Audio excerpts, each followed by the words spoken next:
Welcome to home tuition powered by query करो। Tutors myth series में आज का ये मिथ है कि ट्यूटर्स जो भी ट्यूटर्स हैं, क्वेरी करो ट्यूटर्स हैं या नॉन क्वेरी करो ट्यूटर्स हैं।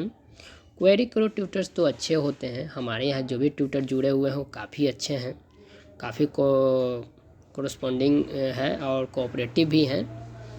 अगर कोई ऐसा ट्यूटर्स रहते हैं जो को एटीट्यूड या किसी प्रकार का अनएथिकल प्रैक्टिसेस कुछ होता है तो उस तरह के ट्यूटर को भले ही क्वेरी करो रहते हैं उनको बाहर कंपनी से बाहर कर दिया जाता है।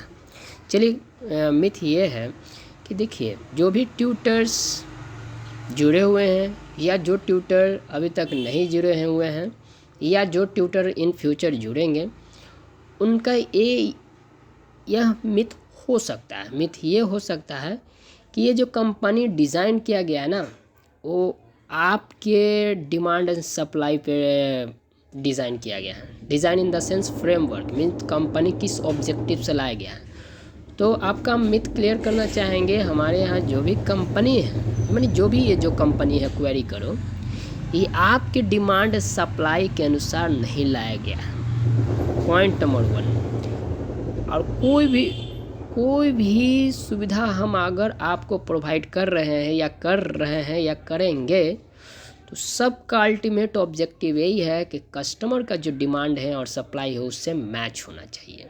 तो हमारा जो कंपनी का अल्टीमेट जो गोल है, जो ऑब्जेक्टिव है, वो ये है कि हमें एक ऐसा प्लेटफॉर्म बनाना है जहाँ जिनके पास नॉलेज है वो अपना शेयर करेंगे उस पर्सन, उस बच्चा, उस स्टूडेंट के साथ जिनको इनकी नीड है। तो हमारा जो ऑब्जेक्टिव है, जो जिसको नीश रख के इसको फ्रेमवर्क किया गया है, वो है बच्चे का उज्जवल भविष्य। बच्चे का उज्जवल भविष्य तभी होगा जब वो उज्जवल उनका एजुकेशन रहेगा। उज्जवल एजुकेशन तभी रहेगा जब हम एक अच्छे ट्यूटर देंगे। एक अच्छे ट्यूटर तभी हम फाइंड कर पाएंगे जब प्रोसेस स्टैंडर्ड रहेगा, कंडीशंस हमारे हिसाब से रहेगा, रूल्स रेगुलेशन हमारे रहेंगे, हमारे अनुसार फ़ी होना चाहिए, हमारे अनुसार डेज ड्यूरेशन होने चाहिए। तो ये एक प्रॉपर चैनल है। अगर इस चैनल को कोई भी ट्यूटर डिस्टर्ब करते हैं तो देखिए, हमें आपसे कोई दिक्कत नहीं है। अगर चैनल को डिस्टर्ब कीजिएगा, कंपनी से बाहर जाइए। और एक बार जब हम बाहर कर दिए तो युग युग तक, युग तक जो भी टाइम पीरियड हो, आप जुड़ नहीं सकते हैं। तो हम यही कहेंगे, आपसे यही रिक्वेस्ट करते हैं, यही हम प्रार्थना करते हैं, यही काइंडली रिक्वेस्ट, हम्बल रिक्वेस्ट, हर दिल से रिक्वेस्ट यही करते हैं कि देखिए, आप सब रोजगार के योग्य ही हैं। अगर कहीं भी काम कीजिएगा, चाहे वो प्राइवेट सेक्टर हो या गवर्नमेंट सेक्टर, वहाँ तो आपको ईमानदारी से वर्क करना है ना। तो वहाँ जो है आप वर्क कर रहे हैं वो चीज़, ये होम ट्यूशन में भी कोई सैलरी पे करें, यहाँ भी ईमानदारी से ड्यूटी करना है। इसमें कोई ताम झाम नहीं कि हम 3 दिन ही देंगे, 2 दिन देंगे। अगर ऐसे माइंड सेट के हैं तो घर पर रहिए। अगर इस तरह का विचार है, कंपनी से मत जुड़िए। क्योंकि देखिए, कोई भी सोसाइटी का विकास तभी होगा जब आने वाला पीढ़ी सही होगा। अगर आने वाले पीढ़ी को इस तरह से टाइम देकर बढ़ाया जाए, वो भी आपके जैसे ही नेचर के होंगे। तो आज उनको सही गाइडलाइन, सही दिशा नहीं दिया जाएगा तो जो भी बच्चे ही होते हैं किसी देश का उज्जवल भविष्य। और बच्चे ही अगर एजुकेटेड नहीं रहेंगे, सही माइंडसेट को नहीं किया जाएगा, नहीं ग्रोथ किया जाएगा, तो ये और भी करप्ट हो जाएंगे सोसाइटी। करप्शन इसी सभी से उत्पन्न होता है। तो हमारा ऑब्जेक्टिव यही है कि बच्चे को जो चाहिए उनको वो मिलना चाहिए, वो उनका हक है। अब रहा बात आपका हक, आपके हक के लिए हम हैं। जो कस्टमर से हम चार्ज करते हैं अपने ट्यूटर के अनुसार, जो भी हमारा कंडीशंस होते हैं। लेकिन ये कंपनी शुरू से ही कस्टमर ओरिएंटेड है। और कोई भी ब्यूरो, कोई भी कंसल्टेंट अगर वो ट्यूटर ओरिएंटेड हैं तो उनको डूबने में ज़्यादा समय लगने वाला नहीं है। आज नहीं, 10 साल बाद डूबेंगे ज़रूर। क्योंकि सोसाइटी में सबसे बड़ा समस्या ये है, वो कौन कंपनी है जो 3 साल R&D कर कंपनी खड़ा किए हैं? कोई नहीं है। पटना में क्या, पूरे इंडिया में कोई नहीं है। आप जाइए, देखिए चीज़ों को। अभी भी 1947 स्टाइल फॉलो किया जा रहा है। अभी भी थर्ड पार्टी ऐप को यूज़ कर ट्यूटर का हायरिंग हो रहा है। ट्यूटर तो हायरिंग तो दूर की बात है, हायरिंग भी नहीं जानते हैं कि कैसे होना चाहिए। ना ही फिजिकल मीटिंग, ना वर्चुअल मीटिंग, कुछ नहीं है। बहुत कम ही है कंपनी जो एक स्टैंडर्ड, एक तौर तरीका फॉलो कर रहे हैं, एथिक्स फॉलो कर रहे हैं।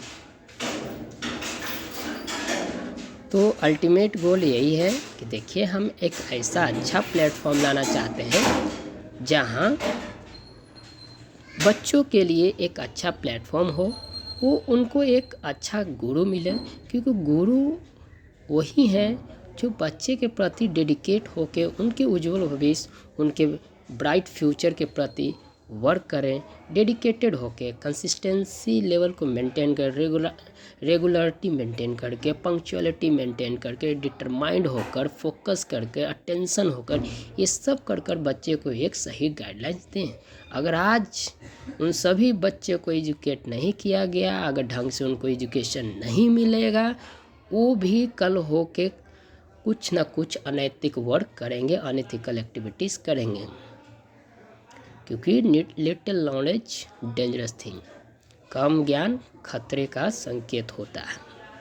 इसलिए हम आप सबसे निवेदन करते हैं कि देखिए, कोऑपरेट कीजिए, क्योंकि आप हमारे कंपनी के लिए एक एम्प्लॉय के रूप में आ रहे हैं, और एम्प्लॉय का वर्क ही होता है कि आपको ड्यूटी करना है। अब ड्यूटी डेज से डिफाइन नहीं होता है, 1 दिन, 2 दिन, 3 दिन। देख लीजिए उस कंपनी, उस ब्यूरो, उस कंसल्टेंट, एजेंट के नियम कानून को देख लीजिए कि हाँ जी, उनके अनुसार आप फिट हैं। अगर आप अपना प्रिंसिपल बनाए हुए हैं तो आप किन्हीं का आप मीन्स क्या कहते हैं, सपोर्ट ही, सहारा ही क्यों ले रहे हैं? आप स्वयं एडवर्टाइजमेंट कीजिए, तब आपको पता चलेगा कि कितना एडवर्टाइजमेंट कॉस्टिंग होता है। कोई गारंटी नहीं है कि जब आप एडवर्टाइजमेंट कीजिएगा तो आपको कस्टमर मिलेंगे ही, और ये भी गारंटी नहीं जो आपको कॉल कर दिए वो आपको मिलेंगे ही मिलेंगे। तो हम सबको काफ़ी टास्क होता है, काफ़ी चैनलाइज पे वर्क करते हैं, फिर भी हम अपना बेस्ट दे के हम आप सबको ट्यूशन प्रोवाइड कर ही रहे हैं, करेंगे भी। ये कंपनी जितना आगे जाएगा, जितना ही हमारे कंपनी के एम्प्लॉय के लिए बेनिफिटेड होगा। अगर आप सब कोऑपरेट नहीं कीजिएगा, इस तरह का मिथ बनाए रखिएगा कि आपकी कोई भी कंपनी एम्प्लॉय के लिए नहीं है, क्योंकि एम्प्लॉय हमारे फाइनल कंज्यूमर नहीं है। Final consumer is the parents and students, वो है स्टूडेंट्स हैं। अल्टीमेट कंज्यूमर तो स्टूडेंट्स ही हैं। पेरेंट्स तो उनका एक लाइबिलिटी पर्सन है, जो कि लाइबल होते हैं ट्यूशन फ़ी के लिए, अदर रिस्पॉन्सिबल होते हैं उस चीज़ के लिए। तो मिथ ना बनाइए कि ये कंपनी आपके तौर तरीका, आपके नीड्स वांट्स को फुलफ़िल करने के लिए किया गया है, नहीं, नेवर। ये बच्चे के फ्यूचर के प्रति नीश रख के डेवलप, डिज़ाइन, फ्रेमवर्क स्टेबलाइज किया गया है। सो आई होप कि आप हमारे कंसर्न को समझ गए हैं। अगर नहीं समझे हैं तो इस वीडियो को फिर से देखिएगा। हमारा वीडियो के माध्यम से यही ऑब्जेक्टिव रहा है कि देखिए, किन्हीं को हम डायरेक्ट नहीं बोल सकते हैं, किन्हीं को हम डायरेक्ट उस समय बोलेंगे उनको दुख लग जाएगा, बुरा मान जाएंगे। इसीलिए ये वीडियो एक कॉमन रूप से इंडिकेट कर रहा है, किन्हीं को हम न टारगेट कर रहे हैं, ना ही हम किन्हीं को हम सामने बोल रहे हैं। तो ये जो है कॉमन है। अगर आपको किसी प्रकार का इस वीडियो से दुख लगता है या उदास होते हैं तो उसके लिए हम खेद हैं, लेकिन देखिए, बच्चे के प्रति के लिए हमें जो स्टेप्स हमें लेना पड़े ले भी रहे हैं। जो इस विज़न, ऑब्जेक्टिव, मिशन में अगर आप हम सब हमारे साथ नहीं दे सकते हैं तो एटलीस्ट एटीट्यूड ये सब दिखाकर हमें कम से कम डिस्टर्ब भी मत कीजिए। जुड़ना ना जुड़ना, that is your own rights. So उम्मीद करते हैं कि जो भी आपका मिथ था, हम अपना बेस्ट नॉलेज टाइम देकर हम आपके मिथ को क्लियर कर सके हैं। और आगे का कोई भी मिथ हो तो नो वरी, हम अपनी ओर से उस सभी मिथ को हम ओवरकम करेंगे और एक वीडियो के माध्यम में हम आपको गाइड करेंगे। सो सी यू सून, स्टे ट्यून्ड।